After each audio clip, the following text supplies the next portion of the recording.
ang sinasabi po si Sherilyn Gonzaga o mas kilala sa Cherry White.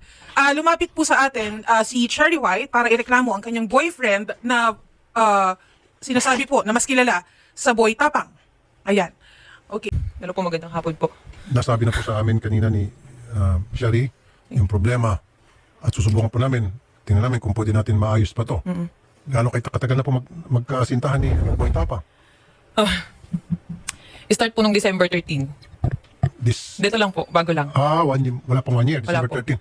Okay. Well, sa akin naman po yun, kahit paano, December, January, February, tatatlong buwan na kayo. Ano bang pinag-ugatan ng away ninyo? Ito po kasi yun eh.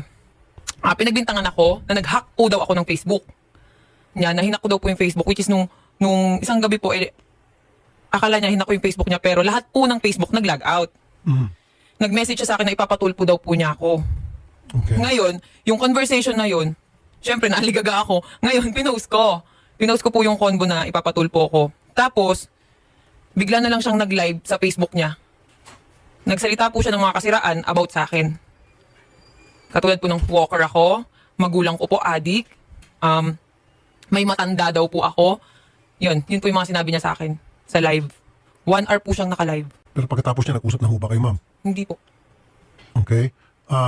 Hindi mo natanong sa kanya ba't niya nagawa yun? Wala ba siya yung pagsisisi or pag nag-post later on na bakit niya nagawa yun o hindi ba siya nag-reach out at gusto makipagbati?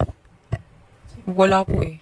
Bakit siya pa magpapatulfo Ayun nga po eh, hindi ko maintindihan bakit ako pa ipapatulpo kasi may ebidensya daw po siya na pinapahack ko yung account niya, yung Facebook niya. anong ebidensya pong hawak niya? Hindi ko po alam, nung gabi po yun, lahat yun nag-log out yung Facebook. Pinasok mong relationship with him, alam mo kung ano yung karakter yung pagkatao niya. Dapat tanggap Sir, nung nagkakilala kami, hindi po siya ganun. Sobrang lambing niya. Sobrang bait niya. Okay, maganda yung sinabi mo. So, Opo. ano sa tingin mo ang dahilan nung sobrang bait niya, sobrang lambing niya, biglang nag 360 degrees? Sir, selos. Ayun. Yan Selos. sinasabi nila, huwag ka kasing magkaroon ng kasintahang maganda. Oo, di ba? Kasi kung ikaw magkasintahang maganda, talagang marami kang problema dyan. Siyempre, Sir, maganda. Hindi po daw ako maganda. Kasi sinasabi niya sa live, unggoy ka din. Tanggalin mo yung maskara mo. Kasi sir, ritoke daw po yung ilong ko. Wala namang masama kung ritoke. Doon sa mga mga silosa at siloso, huwag na kayo magkasintahan ng gwapo at maganda para hindi na kayo magsiselos. Wala nang aligid-aligid. Di malambing siya. Sabi niyo, sweet. Sobra. Oh, Para siyempre, akong prinsesa. tama lang yon. Usually ganun talaga pag naniligaw. Pag tumagal-tagal na, hindi naman lahat, medyo pa yung pagbabago. Pero what led to it? Ano po yung mga nagawa mo sa tingin mo sa kanya na para naging ganun po yung kanyang pag-aasal na ngayon sa inyo? Kasi ganito po yan eh. Nag-start yan pati dun sa ano. May nagpa-picture sa akin sa Alcoy, sa Cebu. Nag-away po kasi kami that time. Lagi kami nag-aaway. Laging punto selos.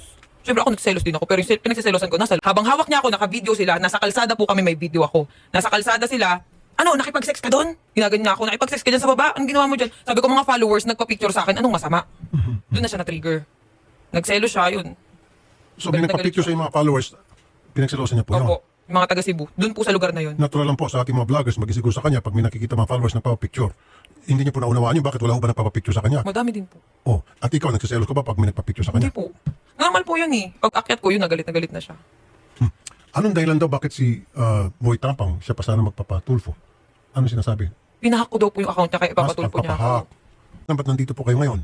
Gusto ko po kasi sabihin sa kanya na kasi sa social media po tinitira na yung ko yung mental health ko talaga.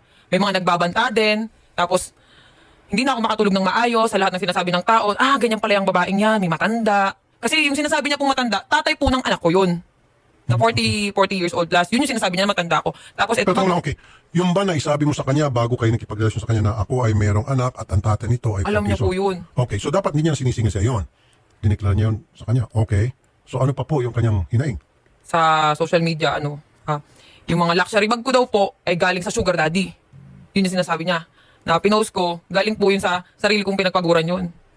Yun yung kasi may mga nagko-comment sa akin, yung bag mo galing naman siya sa sugar daddy mo. Siyempre nasasaktan ako, sir. Yung mga ganun na nadadamay din po yung anak ko sa mga comment.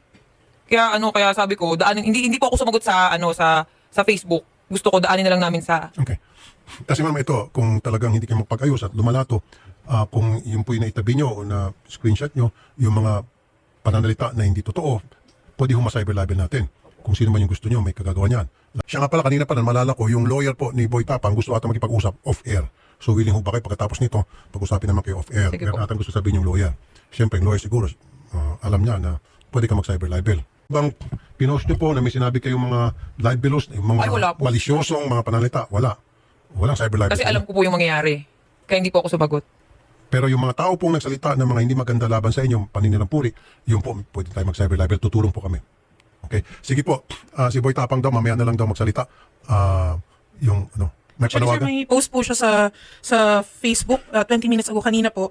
Kakagising ko lang, excited naman to. O, kalmahan mo, alam ko, pangarap mo yan umabot sa Tulfo kagaya ng pag-utos mo kay Canada Girl dati. Asa na ang tawag, inihintay ko. Pero tinatawagan natin, sir, wala pong sumasagot po. Saan? Pupuntahan na lang daw po si Boy Tapang. Hindi niya tinatawagan? Shari? Hindi po, tinatawagan po natin, sir.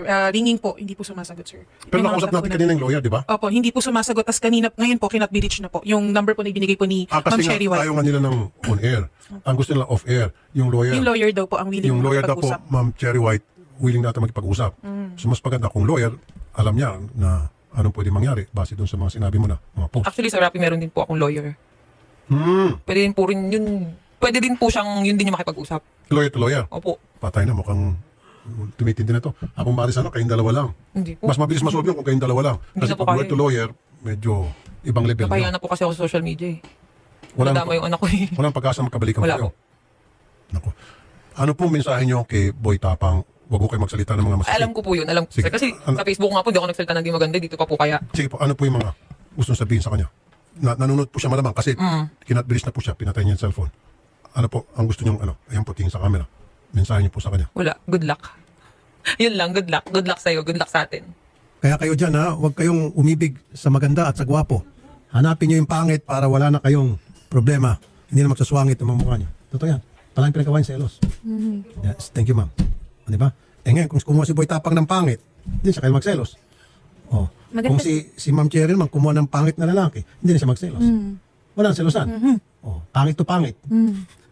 Hindi, depende niya. Actually, yung kagandahan o kagwapuhan, depende sa tao yan. Yes po. Depende sa taong tumitingin. Opo. Di ba? Nasa taong nag-appreciate.